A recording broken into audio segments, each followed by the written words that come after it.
in terms of the pressing, in terms of the out of possession, in terms of the transitions, boss player is here. Now, sir, Osha match now, from a tactical point of view, one of the worst matches in terms of teams in me no omunkura bono. Se teams in me no omunkura bona, omunu omabia no me ya park no so no boss player, etoda bia na esre keke. But enra Real Madrid deserve win no. And they should have won by either 5 or 6 goals per ball now or more boy. And now Real Madrid area match, no many 6 big chances and your expected goals over 3. It's a choice, a young creative chances there. And now Real Madrid to me creative. Manchester City on the other hand, and now I say between tactics and execution. And over yes, so coach about platforming the team no tactically. Ama enoma be a system no structure no right. But any players no aim to me execute tactics no and no Man City 4 and the man who be. Now boss player this season. This is not the first time a Man City collapse wabra omuli the match. Okay. And your first time. Brentford at the Brentford Community Stadium almost a 2-0. Omuma Brentford for no ebetete can in the dying minutes of the game emani a 2-2. Young Manchester derby at the Etihad. Omu winning 1-0 comfortably. Utumu say Man City for no what all of a sudden Matthias Nunes who mistakes Man U for Ababeti as a team my friend Manchester City. Young Champions League against Feyenoord. Oshani 3. Samure Fia Oshani 3. I'm a Feyenoord ebetete can 3. Oko PSG Kwashani 2. PSG betishani 4-2. So, and your first time a Man City team way a collapse, and then now a characterize the season now Manchester City have no or Bobo comfortably now only dia a one individual mistakes abe say game na na enoma as some Manchester City team. It's here Sane Twaso Benra de Pep Guardiola na admit say a free set on the Real Madrid boy in a tie.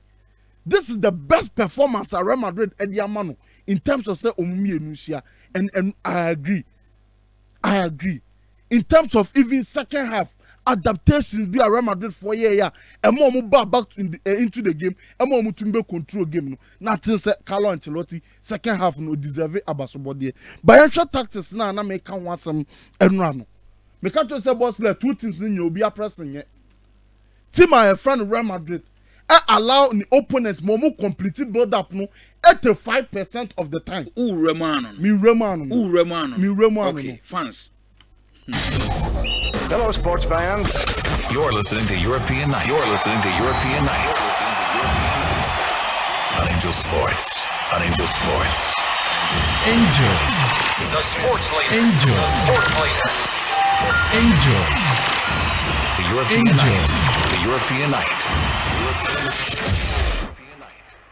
Now, Osha in terms of pressing now, 2 teams in more in terms of pressing our form, and then I highlight it. Mr. Real Madrid, an opponent no completing a build up no 85% of the time. And even against Atletico Madrid completely or more build up no 88% in that match. Manchester City on the other hand, and so many opponents completing a build up no 83% of the time. It's just both teams no more pressing no enya dia eye. Na enra the pass per defensive action of Manchester City 10. This is a Man City side that yenim say open control. It will lose ball pe or counter pressing or pressing ye no regain possession but no na PPDA 10. Real Madrid on the other hand no musu PPDA 16. It shows you say in terms of pressing there 2 teams ni nya no more pressing enye. And now Real Madrid Elusu born in their danger zone just 11 times. Team my friend Manchester City Elusu born in the danger zone just 20 times. It's a choice and now and ya di omumi enu no more pressing each other wala. Ne mo mulusu ina ball e mo danger zones no. Osha Real Madrid da even on that day omna cause most high turnovers for a team and the PPDA A16. Now all causes 7 high turnovers against Manchester City City side.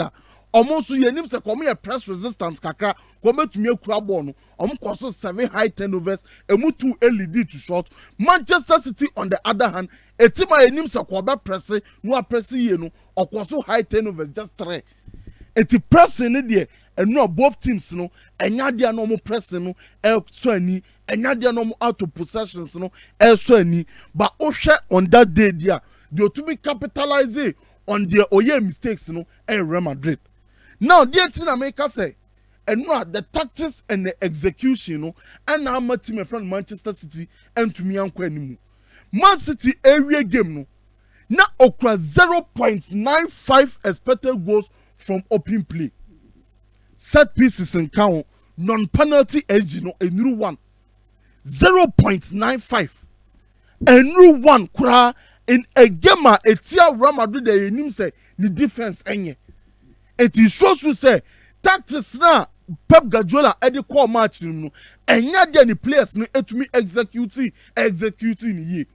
Now you starting match no ubo say Real Madrid picking them almost starting say omunya chances Fela Mendy ni Rodrigo ni Vinicius mo eno ma bia no mo ya Fela Mendy ball no ema ye and Sana team a friend Manchester City ever back into the game abe get control e kwan be so na Man City edinya control no eno am catch you say one key area ball we ebegina eye se Man City ekura ball no attack na Real Madrid defend ya me catch you say one key area because Man City okura ball no ebetumi asa serve as an advantage to Real Madrid that own kura ball no because Real Madrid dangerous on transitions.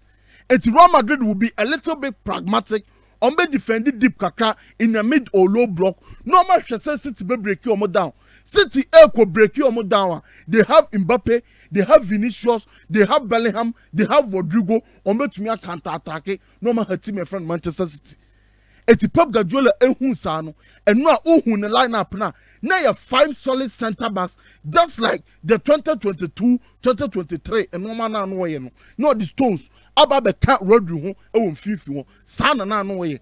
Enra ultra the attacking structure from goal kick now to me a 3-2-3-3 but in certain play na a 2-3 with Vadio and Abrante friend Akanji inverting beside Abrante friend John Stones. Enra 5 center backs no omuna na involved in the second line and the first line of Manchester City attack no entia transitions. So our center backs now omu achire no omu betumi defend transitions in there ebebo am attacking line no etumi concentrate e attack with the 2-3 full of players are omu physical ebesama a better race defense no ebebo am team e friend Manchester City etumi defend transitions ni ye up the field no so by inverting the 2 fullbacks now omo no me center backs no mo act as full backs Vadio ni Akanji or no mbo 2 and 3 no or invert omo no ebebo be passing lane no to the wingers it will invert full back now open up passing lane no e the ama winger no on that day no Real Madrid end to be copy with that structure particularly in the first half edi entia Bellingham at the right side of the midfield 4 Rodrigo at the left side of the midfield 4 Abrante friend Akanji inverted Vadio inverted. It's why Mona Eshomu a Bellingham and Rodrigo. It's Bellingham and Rodrigo were forced to defend narrow because of inverted fullbacks. No, so when defending narrow, Mama Shanko for ya, to me a free to me receive ball. No. It's Bellingham, Rodrigo, Abba Beshe, Abrante friend Akanji and Vadio. Send a preventing Omumi no say to me nya ball. And on the screen so no. It will be Bellingham and Rodrigo. Omo defending narrow, send a boa, not to me have Vadio and Akanji. But Omo defending narrow no, a sub Real Madrid by stopping central progression because narrow no a blocking central lanes and no make us same way. So last season, now Real Madrid to me the Manchester City free no. Nearby so Real Madrid defending central space ni ye, no said defending half space ni ye. And no boy Real Madrid no. It's all inverted fullback now. Bellingham ni Rodrigo defending narrow one. A sub blocking central passing lanes. And Man City to me progress here to the central areas. But not a sour problem. Now Camavinga and Dennis Ceballos. ka omo na be the two free players a come betumi jump on John Stones ka baako ebetumi jump aba be John Stones because John Stones constantly was the free man. Bellingham Akanji, Rodrigo Vadio. Now Mbappe any abrante friend Vinicius Ruben Diaz and Ake. Eti why any John Stones. Kamavinga or Danny Ceballos Kabako Stape aba be John Stones. But to me, that is where positional play and more that positional superiority now you can't want some. What is the positional superiority? By placing two players in the half spaces, no, Amadi and Sinan to me as to pay up. Eti Bernardo Silva, Kevin De Bruyne, omo half spaces ni. Eti Kamavinga, Dani Ceballos, omo mienu na eso omo hwe omo. Eti o hwe match ni bia, obo se constantly John Stones ejebo na de bia oye free, obia entake no. Eti 2-3 build up no, a man numerical overload kakra. And by positioning two players in the half space, no, na Kamavinga ne Ceballos, that's all mumienu. Eti John Stones constantly was the free manner. No better to me at their progress. But player, this is why I make us say tactics put to Manchester City on the upper hand. A platform you but execution no and ya mom. Eti how one advantage. Nipano what pulling amana banaro. What inverted fullback? I'm gonna be a passing in their wings. When a free man in John Stones are to me progressing, but Manchester City did not take advantage of the structure. Ahana minem Kofoya Adwene say there is a psychological block in Manchester City players. Man City enim no. Team baako enim quick switches ye pa Man City. Quick switches or switch sa but eno a first half no.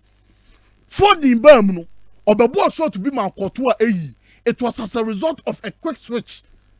But for the Indiano, a si baako peno and Sibium. For the Indiano and Sibium, and this was a team and a structure now all used to know. As someone is advantage because the brand baby or Dano or Draghi Mendia a creative space at the man right winger. It will show image here. Baby at the brand Dano or that between the fullback and the centre back. But your Facebook because image you know can't want some. So only a page in a so very difficult so be home. Angel FM Kumasi 96.1 on Facebook. The tactical governor step it down. Now I'm breaking ye pa. Well, and then I argument baby be say Guardiola got it wrong and normal. You is not about Guardiola. Good structure. Good structure. But execution no from the players in the Ankoye. It was a top structure. Okay. A structure now boss player ordinary rest defense. A structure, a getting 5 physical players behind the ball. Akanji, Ruben Diaz, Vadio, Johnson, Ake. These were players about playing himself physicality no also. On to make defending transitions no. Maybe omo conditioning because Ake injury and odeba. John Stones and Shadanyef, Akanji and so Shadanyef. But on that day, so when you saw 5 players way behind the ball, over to me out defending transitions no. That was the plan. And was say invert omo. Come to me and I just obe maintaining omo as fullback, but o invert omo.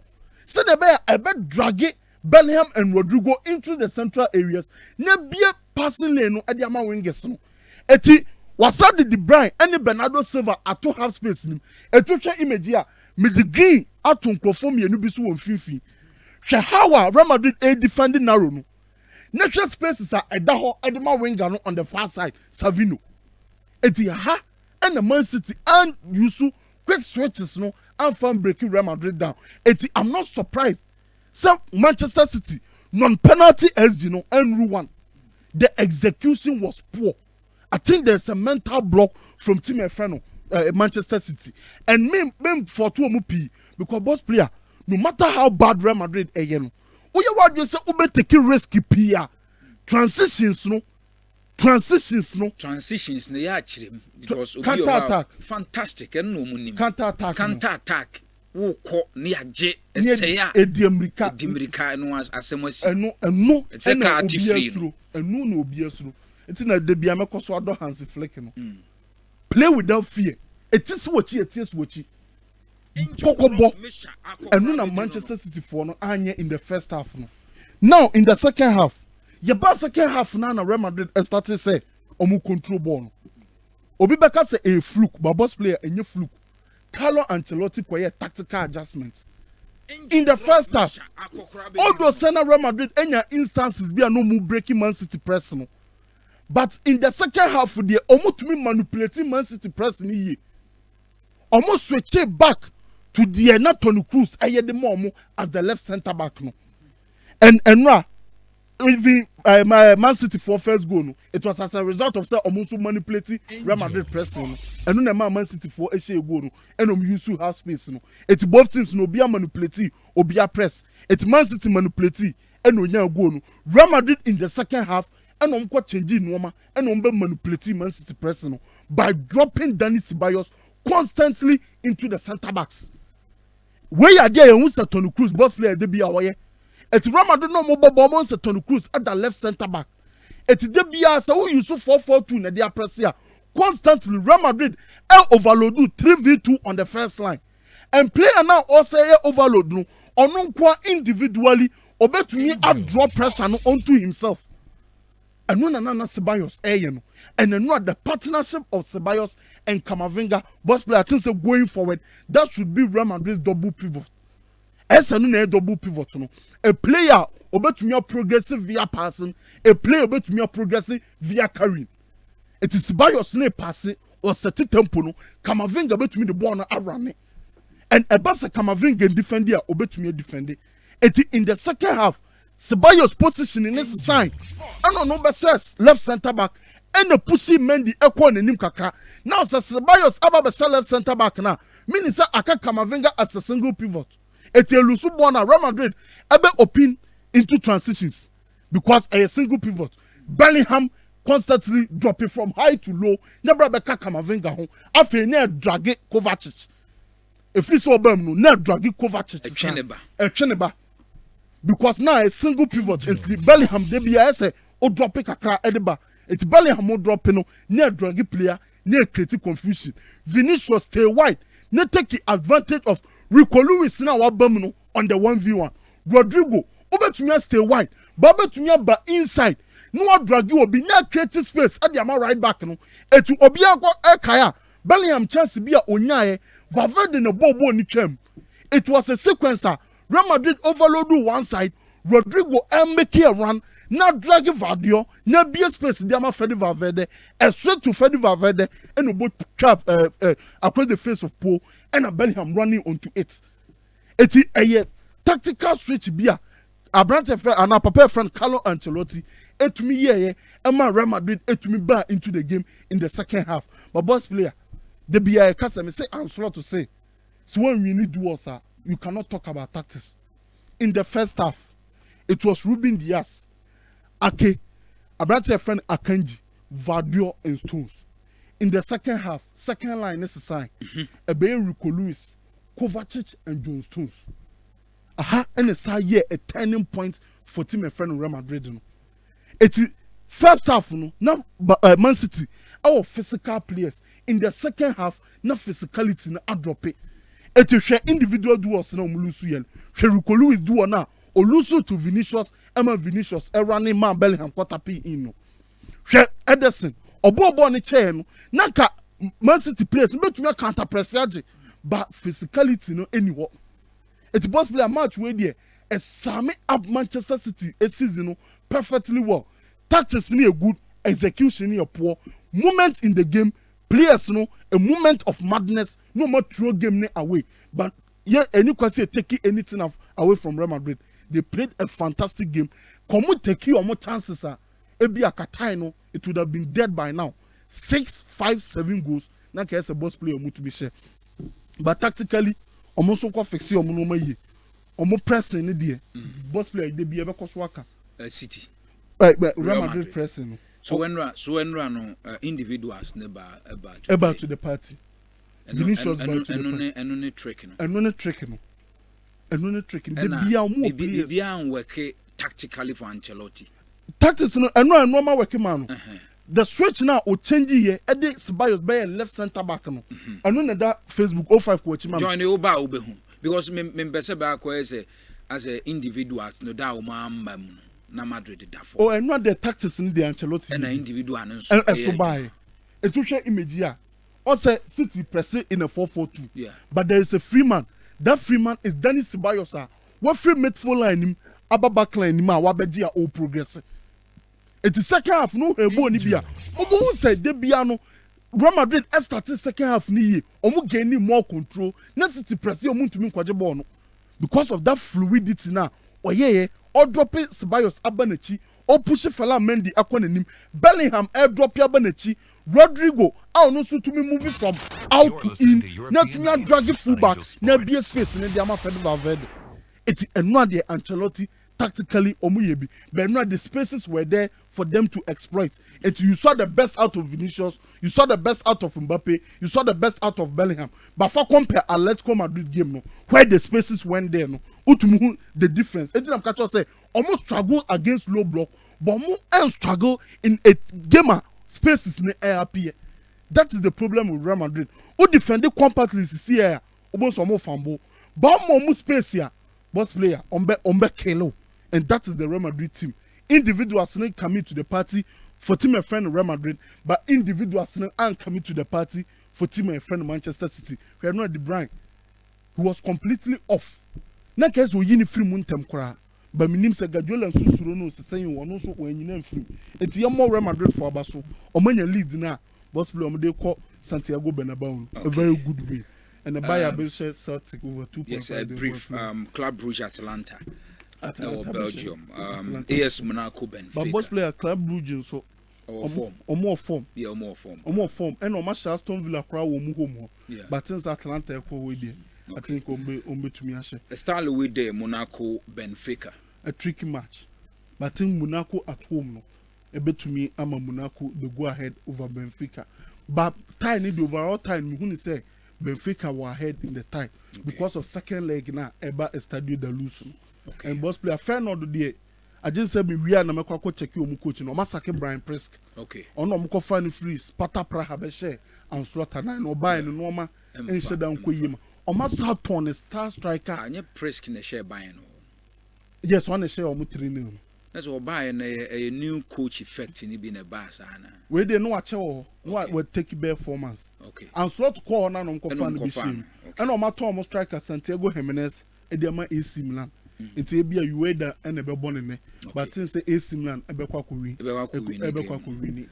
Bayern is Celtic, they say Bayern and the Merseyside Derby. But boss player Bayern Timmy, Okushietima or defend it, no but counter attacker, and no see a problem. Yeah, Okushietim will defend no but counter attacker. They are too open to transitions. Fullbacks equally Celtic boy been or Japan Kyogo Furuhashi and it's all special. Now player about could be me Penas and Palmyra Fini or Celtic. Fantastic player. Former power. But is a buyer to me I'm expecting buyer to me. Governor Medase HOD Governor call constituency call